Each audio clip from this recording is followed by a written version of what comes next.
Radhe Radhe guys, कैसे हैं आप सभी लोग। आई होप आप सभी लोग बहुत अच्छे होंगे। मेरा नाम है सोनल और स्वागत है आपका मेरे यूट्यूब चैनल पे। तो आज का जो ब्लॉग है ये डेली ब्लॉग नहीं है, जैसा कि आप देख सकते हैं। जिसने मेरा पिछला वीडियो देखा होगा उन्हें पता होगा कि मेरे साथ अभी थोड़ा इंजरी हो गई है। मतलब मेरे पैर पे चोट लग गई है, तो प्लास्टर लगा हुआ है, तो मैं डेली रूटीन के ब्लॉग तो नहीं बना पाऊँगी।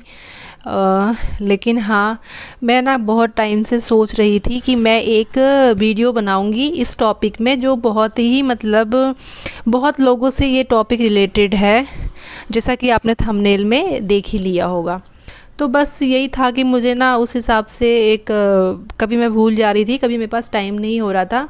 तो ये एक मतलब समझो मेरी खुद की स्टोरी है जो मैं आपको बताऊंगी, और शायद आपको मेरी स्टोरी से बहुत हेल्प मिलेगी। और सबके साथ मिलती जुलती ही रहती हैं ये, तो मुझे लगता है कि बहुत हेल्प मिलेगी। जो लोग इस प्रॉब्लम से अभी जूझ रहे हैं तो उनको बहुत ही हेल्प मिलेगी मेरी इस वीडियो से। तो प्लीज़ ब्लॉग पे बने रहिएगा और वीडियो को पूरी वॉच कीजिएगा, तभी आपको समझ में आ पाएगा। तो हाँ, तो टॉपिक ये है, आपने देख ही लिया है थंबनेल में, कि जैसे कि बहुत से लोग होते हैं बहुत परेशान होते हैं, जैसे बच्चे नहीं हो रहे होते हैं, प्रेगनेंसी मतलब कंसीव नहीं हो पा रही होती है। और शुरुआत में जैसे नई नई शादी हुई होती है तो 1 साल 2 साल मतलब कि नहीं रियलाइज़ होता है। जैसे कि मुझे रियलाइज़ नहीं हुआ था, मुझे कोई ज़रूरी भी नहीं लगा हो या ना हो, जब भी हो कोई बात नहीं, बहुत लाइफ पड़ी है, अभी तो शादी हो रखी है। तो इतना ज़्यादा ना मतलब फिर थोड़ा बचकानी भी सोच रहती है उस टाइम पे, तो ज़रूरी नहीं लगता है। लेकिन वही हमारी प्रॉब्लम होती है, वहीं पर ही हमें नोटिस करना चाहिए होता है कि अगर 1 साल हो रहा है और 2 साल हो रहे हैं और अगर बेबी नहीं हो रहा है, और अगर आप कोई भी प्रोटेक्शन नहीं लेते हो और बेबी नहीं हो रहा है, तो कोई ना कोई प्रॉब्लम है। तो लोग इतना नोटिस नहीं करते हैं उस चीज़ को, और फिर बाद में बहुत परेशान होते हैं और बहुत भागा दौड़ी करते हैं, और जो जैसा बताता है, जो जैसा कहता है वैसा करते हैं। खासकर कि वो लोग जो बहुत ज़्यादा इस चीज़ से परेशान होती हैं, वो माएँ जो जिन्हें मतलब अभी माँ का सुख नहीं मिला हुआ होता है, तो वो बहुत परेशान होती हैं। उनको कोई कैसा भी कह दे, कुछ भी कह देना, और वो रेडी हो जाती हैं। तो मैंने तो ऐसा नहीं किया था। फ़िलहाल 1 साल 2 साल तो मुझे नहीं लगा था ऐसा कि ये बच्चा भी मतलब ज़रूरी है लाइफ में, या चलो हो जाएगा कभी भी, यही सब चल रहा था माइंड पे। इतना ज़्यादा हम सीरियस नहीं लेते थे। तो जब धीरे धीरे करके समय बढ़ने लगा और बहुत से लोग जो है ना मतलब टोंट भी करने लगे, और ख़ासकर मेरे ससुराल वालों को ज़्यादा टोंट करने लगे, मेरी सास को ससुर को, कि मतलब इतने साल हो गए तुम्हारे बेटे की शादी करे हुए, और अभी पहले बेटे की शादी करी है और अभी तक कोई संतान नहीं है। तो मतलब बहुत ज़्यादा ऐसा बातें आप समझ सकते हो, जिनके साथ ये प्रॉब्लम है उनको फेस करनी पड़ती होंगी कि कितनी प्रॉब्लम होती है। तो मतलब 2 ही साल हुए थे शादी को, तो लोग इस तरीके से कमेंट करने लग गए थे, ऐसे टोंट मारने लग गए थे। तो हमने कहा कि क्या पता, हो सकता है कि लेट सवेर लिखा हो भगवान ने, उसमें हम क्या कर सकते हैं।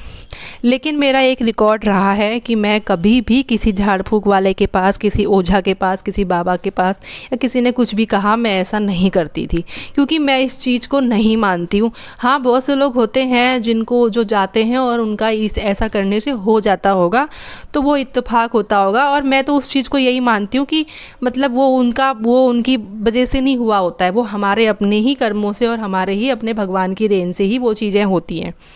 लेकिन लोग मान लेते हैं कि उसके पास हम गए थे तो उसने ऐसा कर दिया, हमारा हो गया, और हमारे घर में बच्चा आ गया, ये हो गया, वो हो गया। ये सब चीज़ ना एक मिथ होती है, ठीक है। मतलब अपनी अपनी वो है, सोच है भाई, मेरी सोच ऐसी ही है इस चीज़ में। फिर क्या था कि बहुत टाइम हो गया था, ऐसे ही देखते देखते 2 साल हो गए, 4 साल हो गए, 5 साल हो गए 6 साल हो गए, 7 साल हो गए। तो फिर ना बहुत ज़्यादा लगने लगा कि ना अब ज़्यादा साल हो गए और ये प्रॉब्लम तो सॉर्ट आउट ही नहीं हो रही है। तो भगवानों के मंदिरों पे भी गई, जहाँ जाती थी मंदिर पे ना आंखें भर आती थी, आंसू आ जाते थे, बहुत ज़्यादा रोना आ जाता था। तो बहुत कुछ ऐसे फेस किया। मतलब फिर जैसे जैसे मतलब समय बढ़ने लगा ना, वैसे वैसे शायद मुझे लगने लगा कि मतलब ये सब चीज़ें तो बहुत ज़रूरी होती हैं लाइफ में, और बच्चा तो बहुत ही ज़रूरी होता है। और अब हमारा हो नहीं रहा, तो हमने चेकअप करवाया, चेकअप में भी जो है यही सब क्या कहते हैं, इन्फेक्शन निकल रहा है। और कई कितनी जगह पैसे लगा दिए, कई पैसे लगा दिए हमने कई जगह। तो इन्फेक्शन बताते, कहते कि स्वेलिंग है, ट्यूब में स्वेलिंग है, और यहाँ इन्फेक्शन है, वहाँ इन्फेक्शन है, तो उसी की दवाई चलाते रहते। कुछ भी फ़र्क नहीं पड़ा, कुछ भी नहीं। तो ऐसे ही हो गया। फिर मेरे को लगा कि ट्यूब बंद है। जब डॉक्टर ने बोल दिया कि ट्यूब बंद है, तो अब तो क्या ऑप्शन है। आजकल उस टाइम पे IVF वगैरह ये चीज़ों का बहुत ज़्यादा वो हो रहा था। तो अब वहाँ तक तो जैसे नौबत नहीं पहुँची। फिर मैंने ना भगवान के भरोसे छोड़ दिया। मतलब मैं थोड़ा सा इस चीज़ को अलग तरीके से सोचती हूँ। मैंने कहा जब डॉक्टर को भी दिखा लिया है और नहीं हो रहा है, तो और क्या हो सकता है, अब कुछ नहीं हो सकता। तो फिर ना मैं 1 साल रुक गई फिर, और 7वां साल जब चल रहा था, हाँ, तो उस टाइम पे फिर मैं आपको वही चीज़ बता रही हूँ कि मैंने बहुत टाइम से जो है ये, मुझे कई लोग बोलते हैं, तो मैं सबको वो बताती हूँ, एड्रेस भी देती हूँ और सबको बताती हूँ। तो मैं यही सोची थी कि मैं वीडियो बनाती हूँ इस बारे में, तो जो लोग और लोग हैं जो मुझे से नहीं जुड़े हैं, जो मुझे नहीं जानते या मेरी जिनसे बात नहीं होती है, तो उन तक भी मेरी ये वीडियो जाएगी, वो देखेंगे तो उनको सोल्यूशन मिलेगा और हेल्प मिलेगी। तो मेरे को किसी ने बताया कि एक ना अंकल, मतलब डॉक्टर हैं, जो आयुर्वेद के डॉक्टर हैं, नाड़ी वैद्य डॉक्टर कहते हैं उनको, आर्मी से रिटायर्ड हैं वो। तो वो डॉक्टर ना, मतलब उनका एड्रेस मुझे दिया, तो मैं उस एड्रेस पे गई, वहाँ गई और वहाँ जाके जो है, और उनसे पहले मैंने उनसे बात करी। मैंने कहा अंकल ऐसी ऐसी बात है और मैं कब आ सकती हूँ आपके पास मिलने के लिए। अंकल बोले कि ना आप दोनों जने आना और खाली पेट आना, तो मैं चेकिंग करूँगा और कुछ खा के मत आना। तो ठीक है, हम लोग खाली पेट गए अंकल के पास, वहाँ पे डॉक्टर अंकल के पास। तो उन्होंने जो है नाड़ी देखी और मेरी आंखें चेक देखी और पेट में थोड़ा सा ऐसे ऐसे करके पेट प्रेस किया। तो उन्होंने जो मेरी रिपोर्ट में प्रॉब्लम आई थी वो सारी उनने मेरे को बिना रिपोर्ट देखे, मैंने उनसे कुछ नहीं बताया था, सिर्फ उनने मेरी नाड़ी देख के और मेरे पेट को ऐसे प्रेस करके और आंखें देख के बता दिया कि मेरी ये वाली प्रॉब्लम है। और उन्होंने मुझे ना इतना अच्छे से बोला ना कि बेटा बिल्कुल भी चिंता करने की ज़रूरत नहीं है, कुछ भी सोचने की ज़रूरत नहीं है, बहुत अच्छे से हो जाएगा, बेबी हो जाएगा आपका, आप बहुत खुश रहोगे, आपकी फैमिली बनेगी, आपको चिंता की कोई करने की बात ही नहीं है। तो बोला कि ये मैं जो दवाइयाँ दिखूँगा आयुर्वेदिक दवाइयाँ होंगी सारी, उसके लिए आपको परहेज़ चाहिए होगा। परहेज़ का मतलब है कि मसाले वाला, जैसे होम्योपैथी की दवाइयाँ होती है, मतलब मसाले वाला खाना नहीं खाना है, खट्टा खाना नहीं खाना है, फास्ट फूड नहीं खाना है, मीट मांस जो लोग नहीं खाते, मतलब मीट मांस भी नहीं खाना है। तो मैंने कहा अंकल हम मीट मांस भी नहीं खाते हैं, वैसे ही नहीं खाते हैं हम, और ये सब चीज़ भी हम नहीं खाएंगे, परहेज़ कर लूँगी, कोई दिक्कत नहीं है। तो मैंने ये चीज़ें 1 महीने अंकल ने दवाई भी बहुत ही नॉर्मल सी दवाइयाँ, जो आयुर्वेदिक की दवाइयाँ हर मेडिकल स्टोर में मिल जाती है, बहुत ही कम रुपए में। उस टाइम पे उनकी फ़ीस 100 रुपये थी, हो सकता है अभी उनकी फ़ीस 200 रुपये होगी। तो बहुत ही कम, मतलब उनने फ़ीस बहुत कम मतलब वो करा। और दवाइयाँ 2 या 3 दवाइयाँ लिखी थी, जो कॉमन सी दवाइयाँ हैं, अभी मैं नाम नहीं बता रही उनके, मतलब बहुत कॉमन सी दवाइयाँ हैं, वो किसी भी मेडिकल स्टोर में मिल जाती हैं, वही उन्होंने मुझे लिखी। और 15-15 दिन की दवाइयाँ, मतलब 1 महीने में दवाई लेने के लिए गई, 15 दिन ली, फिर 15 दिन बाद फिर और ली। जब मैं दोबारा फिर तीसरी बार उनके पास दवाई लेने के लिए गई, तब तक मुझे 1 महीना पूरा दवाई खाते हुए हो चुका था। तीसरी बार जब मैं उनके पास दवाई लेने के लिए गई, तो वो अंकल ने फिर मेरी नाड़ी पकड़ी और नाड़ी देख के चेक किया, आंखें देख के चेक की। तो मेरे से बोले कि बेटा मैं अभी दवाई नहीं दूंगा, मुझे ना डाउट सा लग रहा है। तो फिर बोले कि आप 2-3 दिन बाद जाके चेक कर लेना। तो मैंने कहा ठीक है अंकल। तो मैं घर आ गई। घर आके मैंने 2-3 दिन के बाद जब चेक किया, प्रेगनेंसी टेस्ट किट ला के, तो उसमें 2 लाइन आए थे। वो 2 लाइन मेरे 7 साल में पहली बार मैंने वो 2 लाइन देखे थे, और जो मेरी खुशी का कोई ठिकाना ही नहीं था, इतनी ज़्यादा मैं खुश थी उस दिन। तो मुझे भरोसा हो गया था। तब से ना मैं आयुर्वेद पे बहुत ज़्यादा भरोसा करती हूँ, बहुत ही ज़्यादा। तो मुझे लगता है ना कि IVF जो है एक ही लास्ट ऑप्शन होता है। उससे पहले अगर आपका काम बन जाता है ना ऐसे, तो एक बार ये चीज़ भी ज़रूर ट्राई करना। और हाँ, जिसको एड्रेस चाहिए होगा, मैं दूर नहीं रहती, मैं यहीं दिल्ली के पास रहती हूँ, हरियाणा में रहती हूँ। तो जिस किसी को भी ये एड्रेस चाहिए होगा ना, तो मुझे ना आप मैसेज कर देना, मैं आपको ज़रूर बताऊँगी नेक्स्ट वीडियो में।